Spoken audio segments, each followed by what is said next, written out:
Gentleman's in time Al-Qaeda targets. has expired. Thank you, Mr. Chairman. Gates is recognized. February 26, 2020, House Armed Services Committee, General Mark Milley. We know we're not going to defeat the Taliban militarily, and they're not going to defeat the government of Afghanistan militarily. You really blew that call, didn't you, General? I believe that that was an issue of strategic stalemate, and that if we had remained in Afghanistan with the advisory levels of effort, then the government of Afghanistan... Well, that's an interesting answer to a question. It's just not one I asked. You spent more time with Bob Woodward on this book than you spent analyzing the very likely prospect that the Afghanistan government was going to fall immediately to the Taliban, didn't you? Not even close, Congressman. Oh, really? Because you said right after Kabul fell that no one could have anticipated the immediate fall of the Ghani government. When did you become aware that Joe Biden tried to get Ghani to lie about the conditions in Afghanistan? He did that in July. Did you know that right away? I'm not aware of what President Biden... You're not aware of the phone call that Biden had with Ghani where he said, whether it is true or not, we want you to go out there and paint a rosy picture of what's going on in Afghanistan. You're the chief military advisor to the president. You said that the Taliban was not going to defeat the government of Afghanistan militarily, which, by the way, they cut through them like a hot knife through butter.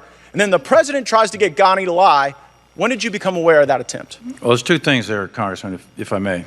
One is what I said was the situation was stalemate, and if we kept advisors with there, the government of Afghanistan and the Army would have still been there. That's what I said.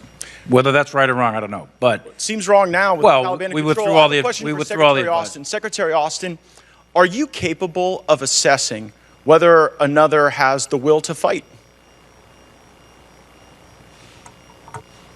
No, we're not, and that's the point that the chairman made earlier.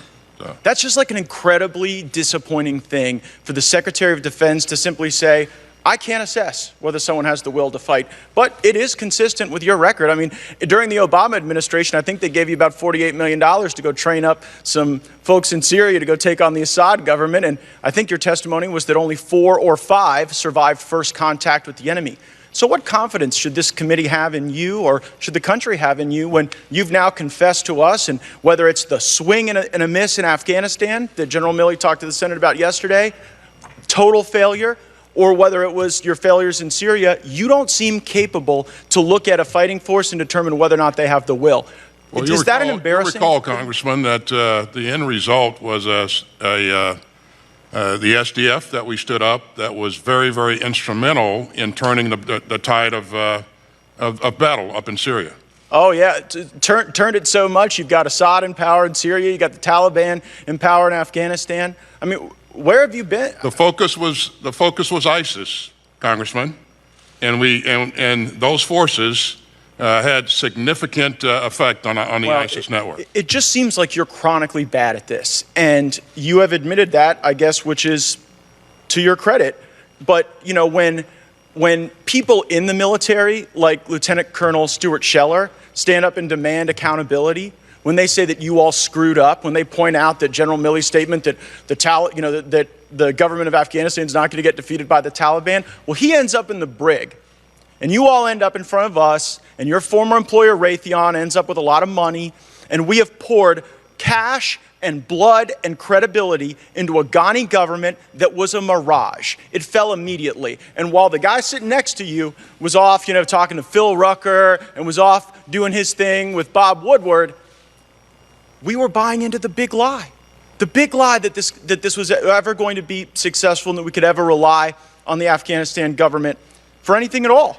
General Milley, you kind of gave up the game earlier when you said you wanted to address elements of your personal conduct that were in question. We're not questioning your personal conduct. We're questioning in your official capacity going and undermining the chain of command, which is obviously what you did. You've created this whole chain of undermine the chain narrative. of command in yeah, any manner, you did. shape, or form. You absolutely did. And it did not. Well, you know what?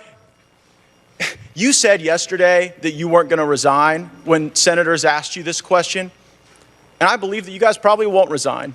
You seem to be very happy failing up over there. But if we didn't have a president that was so addled, you all would be fired, because that is what you deserve. You have let down the people who wear the uniform in my district and all around this country, and you're far more interested in what your perception is and how people think about you in insider Washington books than you care about winning, Gentleman's which this time group has seems incapable of expired. doing.